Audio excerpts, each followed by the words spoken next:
এটা খেয়ে একটু ফ্রেশ হও, তারপর আবার পড়তে বসো। থ্যাংক ইউ সোনা জামাই, তুমি না থাকলে আমার কি হতো। আরে বাবা, আমি তো সবসময় তোমার পাশেই আছি।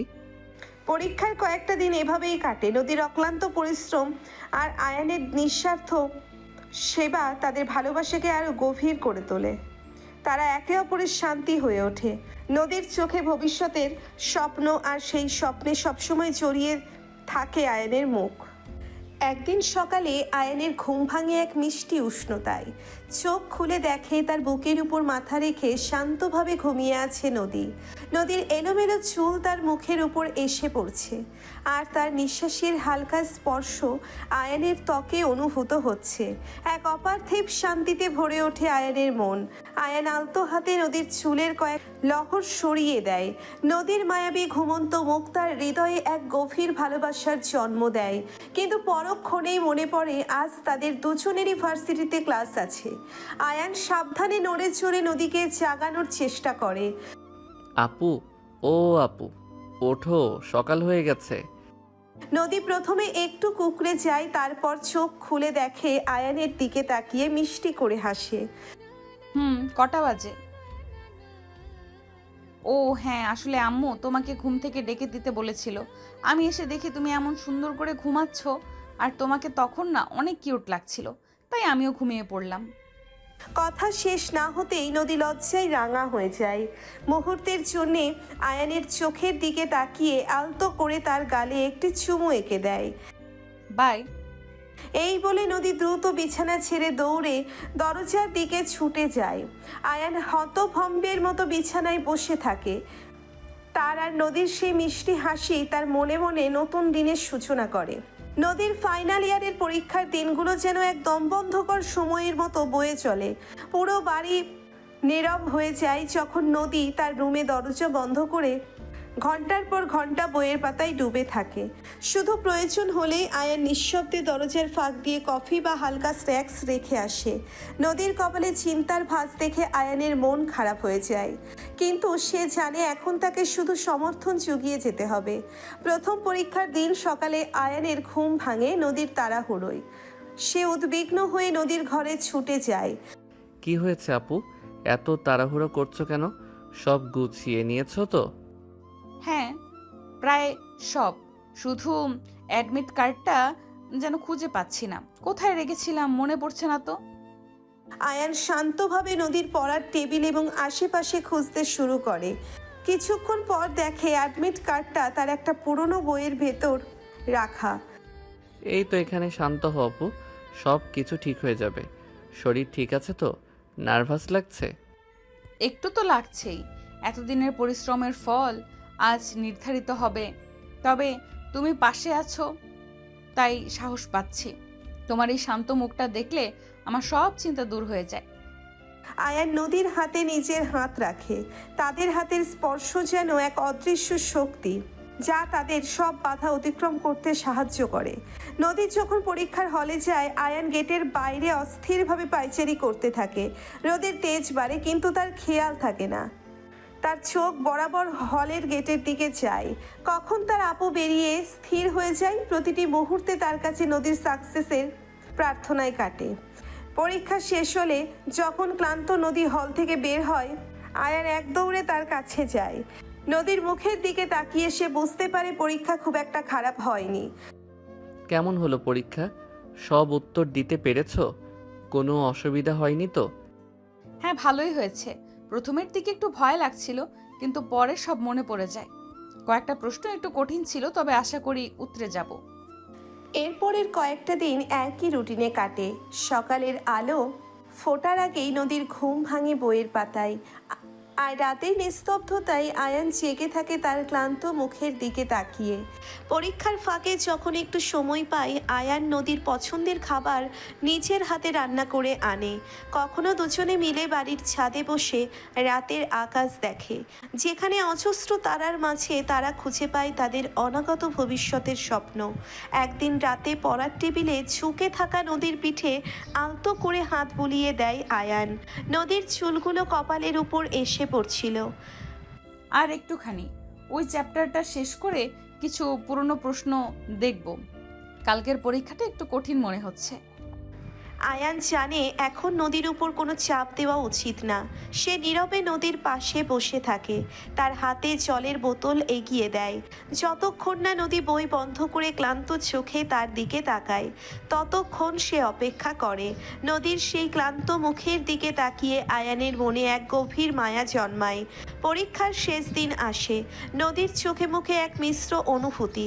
একদিকে এতদিনের পরিশ্রমের শেষ হওয়ার আনন্দ, অন্যদিকে ভবিষ্যতের রেজাল্ট নিয়ে চাপা উত্তেজনা।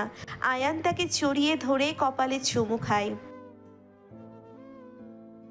শেষ পরীক্ষা দিয়ে যখন নদী বের হয়, তার চোখে মুখে ক্লান্তির ছাপ স্পষ্ট, তবে সেই ক্লান্তির মধ্যেও এক ধরনের তৃপ্তি ঝিলিক দিচ্ছে। আয়ান ছুটে এসে তাকে জড়িয়ে ধরে গভীর ভালোবাসায়। নদী আয়ানের বুকে মুখ লুকায়। শেষ? ফাইনালি শেষ? কেমন হলো? আমার মনে হয় তুমি ফাটিয়ে দিয়েছো। হ্যাঁ শেষ। মনে হচ্ছে বুকের ওপর থেকে একটা বিশাল পাথর নেমে গেল। পরীক্ষা কেমন হলো সেটা রেজাল্ট বের হলেই জানতে পারবো। তবে আমার মনে হয় আমি আমার সেরাটা দিয়েছি। এখন শুধু অপেক্ষা করার পালা। আয়ান নদীর কপালে একটা লম্বা গভীর চুমু দেয়। তাদের দুজনের মনেই এখন এক নতুন দিগন্তের অপেক্ষা।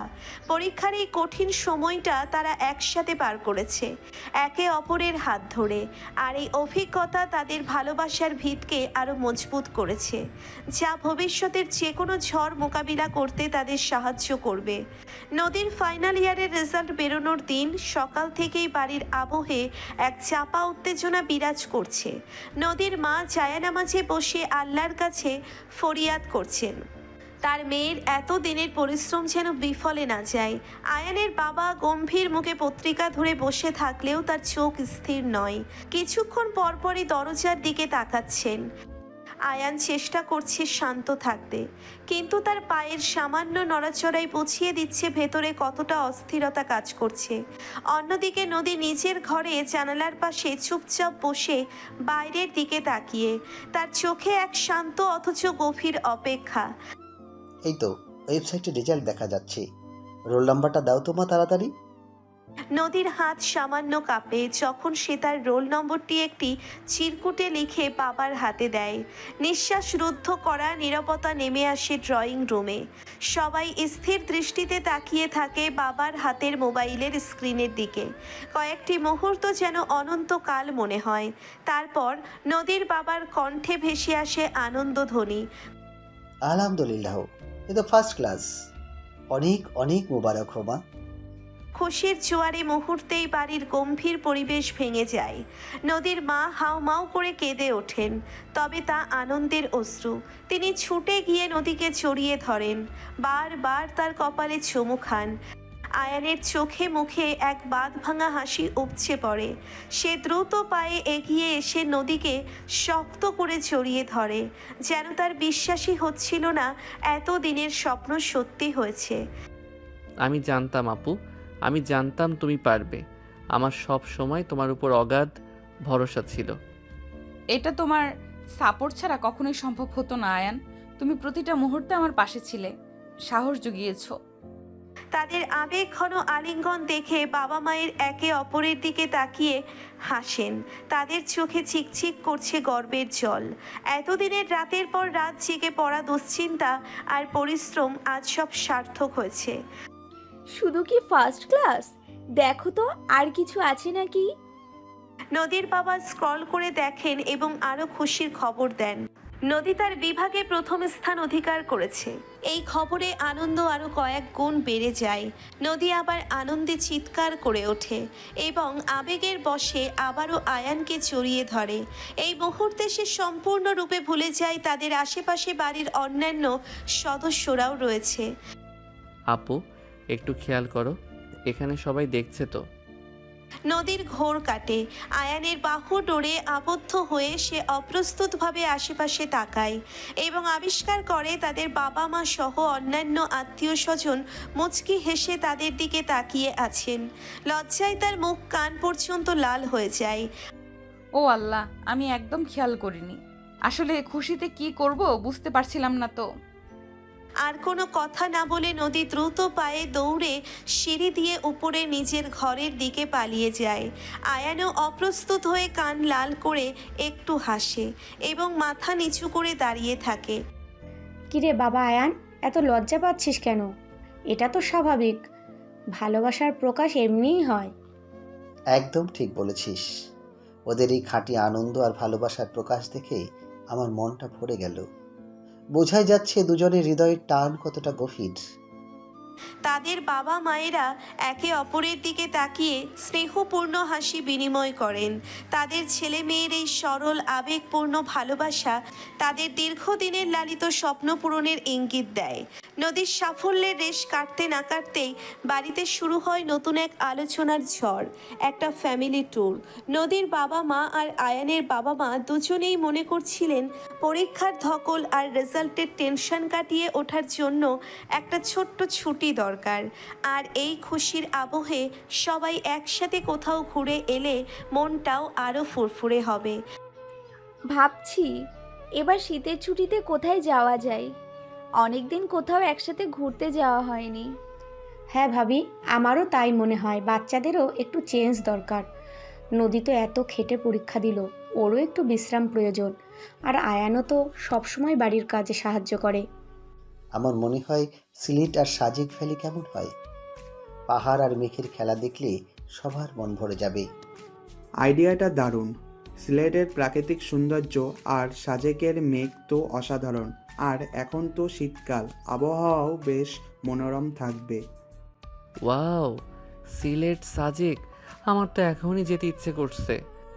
হ্যাঁ বাবা, আমারও খুব ভালো লাগবে, অনেকদিন পাহাড় দেখা হয়নি। এরপর শুরু হয় পরিকল্পনা। কতদিনের ছুটি হবে, কোথায় থাকা হবে, কি কি দেখা হবে, এসব নিয়ে দফায় দফায় আলোচনা চলতে থাকে। নদীর মা দায়িত্ব নেন খাবারের মেনু ঠিক করার, আর আয়ানের মা খোঁজখবর নিতে শুরু করেন ভালো রিসোর্টের। নদীর বাবা আর আয়ানের বাবা মিলে বাসের টিকিট বুকিংয়ের ব্যবস্থা করেন, কারণ সবাই একসাথে গেলে বাসের জার্নিটাও বেশ আনন্দদায়ক হবে। আয়ান আর নদী এই সুযোগে নিজেদের মতো করে কিছু প্ল্যান করে নেয়। কোথায় তারা একসাথে মেঘ দেখবে, কোনো পাহাড়ের চূড়ায় হাতে হাত ধরে দিগন্তের দিকে তাকিয়ে থাকবে। তাদের মনে রোম্যান্টিক সব ভাবনা ভিড় করে।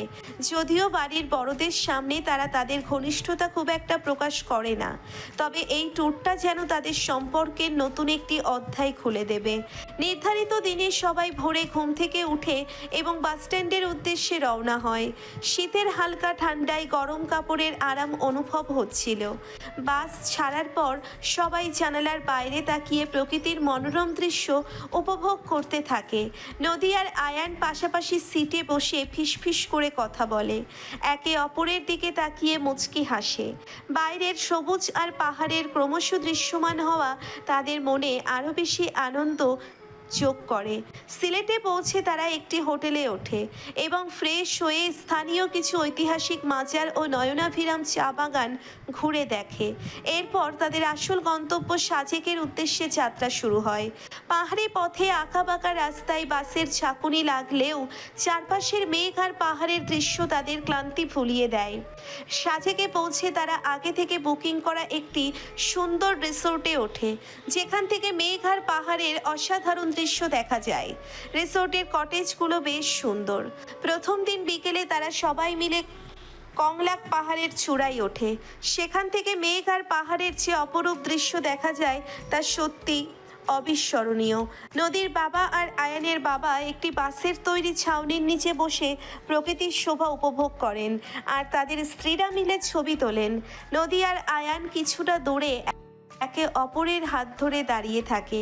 চারপাশের মেঘ তাদের ছুঁয়ে যায়, আর তাদের মনের ভেতর ভালোবাসার উষ্ণ ঢেউ আছড়ে পড়ে। আয়ান নদীর কানে কানে বলে, এই জায়গাটা যেন আমাদের ভালোবাসার জন্যই অপেক্ষা করছিল, তাই না? তোমার পাশে থাকলে মনে হয় যেন মেঘের রাজ্যে হারিয়ে গেছি।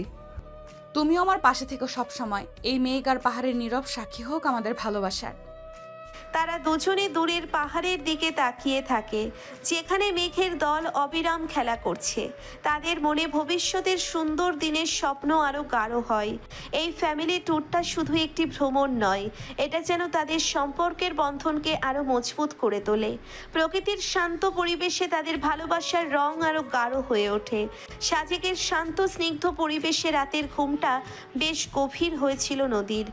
পরের দিন সকালে তার ঘুম ভাঙে পাখির কলকাকলিতে। বিছানায় কিছুক্ষণ এপাশ ওপাশ করে সে। কেমন একটা স্নিগ্ধতা চারিদিকে। আলসেমে ভেঙে একসময় উঠে বসে নদী।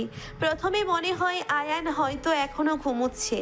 গতকাল পাহাড়ের অনেকটা পথ হেঁটে তারা বেশ ক্লান্ত ছিল, কিন্তু নদীর চোখ যায় পাশের খালি বিছানাটার দিকে। আয়ান নেই। নদী একটু অবাক হয়, এত সকালে কোথায় গেল সে। আলতো পায়ে হেঁটে সে রুমের দরজা খোলে।